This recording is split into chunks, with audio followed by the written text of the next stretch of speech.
ஆரம்ப பூவாயா ونصلي على رسوله الكريم أما بعد قال الله تعالى نون والقلم وما يسطرون صدق الله مولانا العظيم அருளன்பு பண்பின் அளவற்ற உங்கள் திருநாமம் போற்றி துவங்குகின்றேன் அப்பா.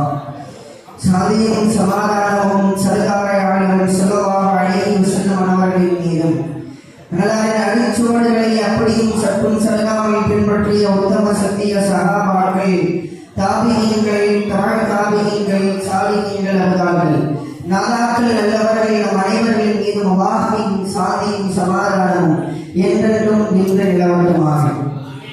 அன்பார்ந்தவர்களே, எனக்கு இந்த மாமன்றத்தில் வழங்கப்பட்டுள்ள தலைப்பு இமாம்களின் இறந்தங்கள். யார் இந்த இமாம் பெருமக்கள்? அன்பார்ந்தவர்களே, ஒன்றை விளங்க வேண்டும். அல்லாஹ்வையும் அவனது மார்க்கத்தையும் இலகுவாக்கி கிரந்தங்கள் ரீதியாக இந்த உலகம் என்கிலும் அகிலம் என்கிலும் அவனையெல்லாம் கொண்டு சேர்த்த மேன்மக்கள் தான் இந்த இமாம் பெருமக்கள். இன்றைக்கு ஃபிக்ஹ் எவ்வளவு லேசாக இருக்கிறது. ஒரு மசாலா எடுத்துக்கொண்டால் சுன்னத்து தனியாக, ஃபர்து தனியாக, முஸ்தஹப் தனியாக, மக்ரூஹ் தனியாக, இவைகளை எல்லாம் தொகுத்தவர்கள் இமாம் பெருமக்கள்.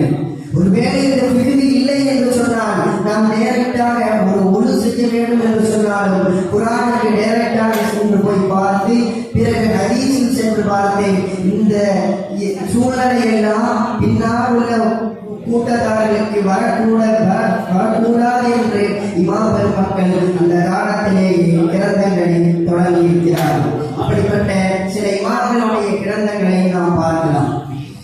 ஆரம்பமாக இமாம் புகாரி ரஹ்மத்துல்லாஹி அலைஹி அவர்களுடைய கிரந்தம். வானகத்தில் இருந்து இறக்கப்பட்ட வேதங்களில் குர்ஆன் சிறந்தது என்று சொன்னால், இந்த பூலகத்தில் இந்த பூமியில் இறக்கப்பட்ட எழுதப்பட்ட கிரந்தங்களில் மிகச்சிறந்த கிரந்தம் இமாம் புகாரி ரஹ்மத்துல்லாஹி அலைஹி அவருடைய கிரந்தம் என்று சொல்லி தருவார்கள். சுமார் 62 காலம் மாத்திரம் இந்த பூமியிலே வாழ்ந்த பெருமகனார். சிறு வயதிலேயே பல ஹதீஸ்களையும் பல குர்ஆன்களையும் மனனம் செய்த பெருமகனார். சிறு வயதிலேயே ஹதீஸ்களை தேடி பகதாத், மிஸ்ர், மக்கா, மதீனா போன்ற இடங்களை எல்லாம் சென்று பெரும் பெரும் இமாம்களிடத்தில் ஹதீஸ்களை எல்லாம் ஒன்று சேர்ந்து ஏறத்தாழ 2 லட்சம் சஹீஹ் அல்லாத ஹதீஸ்களையும் 1 லட்சம் சஹீஹான ஹதீஸ்களையும் ஒன்று சேர்ந்து கிட்டத்தட்ட 16 வருடம் உழைத்து இமாம் புகாரி ரஹ்மத்துல்லாஹி அலைஹி அவர்கள் ஸஹீஹுல் புகாரி என்ற கிரந்தத்தை உருவாக்கினார்கள் என்று சொன்னால் அந்த கிரந்தம் எந்த அளவிற்கு முக்கியம் என்பதை நாம் இங்கே விளக்க கடமைப்பட்டிருக்கிறோம். அந்த கிரந்தம் மற்றும் இந்த பூமியிலே இந்த உலகத்திலே இல்லை என்று சொன்னால் நாயகத்தினுடைய வரலாறு நமக்கு தெரிந்திருக்குமா என்பதை கேள்விக்குறினார்.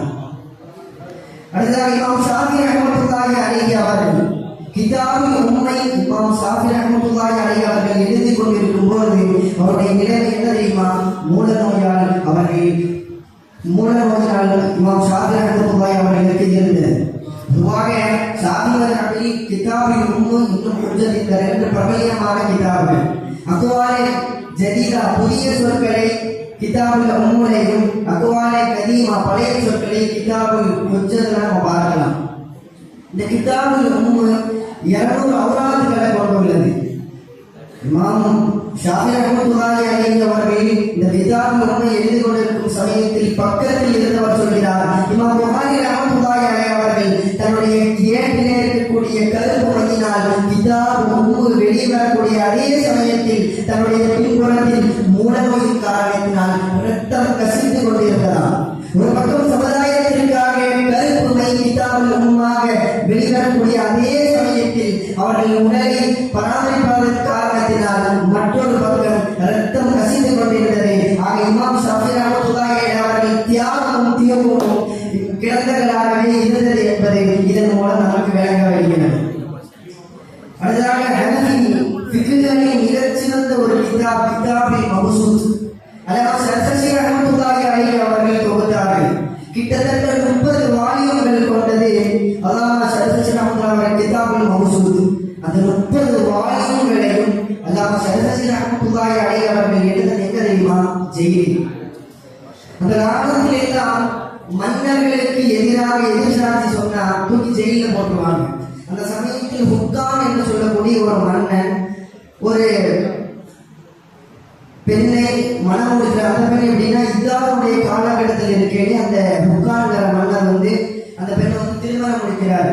மக்கள் எல்லாம் வந்து இந்த இமாம்கிட்ட கோரிக்கை வந்தவனே எதிர் சாட்சியா பத்துவா அப்பே எழுதிட்டாங்க. உடனே இந்த மன்னர் வந்து அல்லாமா ஷரஃபி ரஹ்மத்துல்லாஹி அலைஹி அவர்களை தூக்கி ஜெயிலில் போட்டான். அப்போதுதான் அல்லாமா ஷரஃபி ரஹ்மத்துல்லாஹி அலைஹி அவர்கள் எழுதுகிறார்கள் கிட்டத்தட்ட 30 வால்யூம்களை எழுதுகிறார்கள். அந்த வாவில கூட அழகாக சொல்லுவாங்க, இந்த கிதாபுல் இபாதத், கிதாபு ஸலாத், இந்த வாவுகள்ல இறுதி கடைசி நாள் வரையில அவங்க எந்த ஜெயில நடக்குது என்னெல்லாம் பண்றாங்கன்னு சொல்லி எழுதுவாங்க.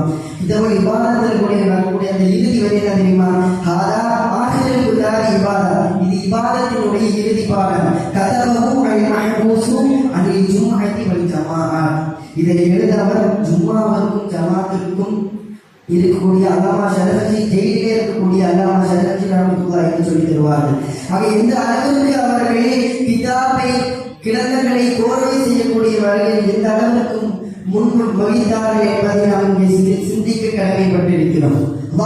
தன்னுடைய திருமறையிலே கூறுகிறார், நூன் வல் கலமி வமா யஸ்தூன், பேனாவின் மீது சத்தியமாக, அந்த பேனா எழுதப்பட்ட ஏழின் மீது சத்தியமாக என்று சொன்னார். இந்த ஏழு அந்த அளவிற்கு முக்கியம் என்பதை நாம் இங்கே சிந்திக்க கடமைப்பட்டிருக்கிறோம்.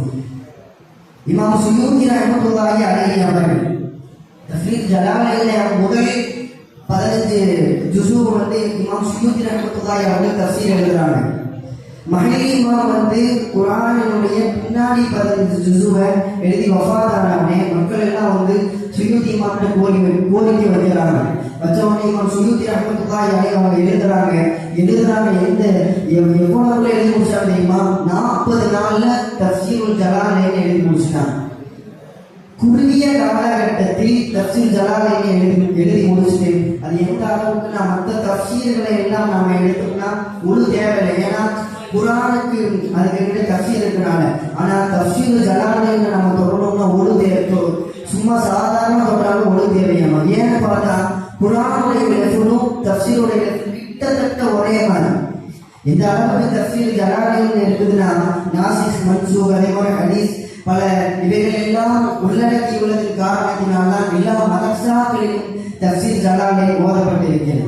அதுபோன்று தஃப்சீர் ஜலாலைன் பின்னாடி இந்த மஹல்லியமாக இருந்த பின்னாடி இந்த 15 ஜுஸுடைய தஃப்சீரையும் முன்னாடி இவங்க எழுதின 15 ஜுஸுடைய தஃப்சீரை பார்க்கும்போது ரெண்டு கிட்டத்தட்ட ஒரே மாதிரி இருக்குமாமா.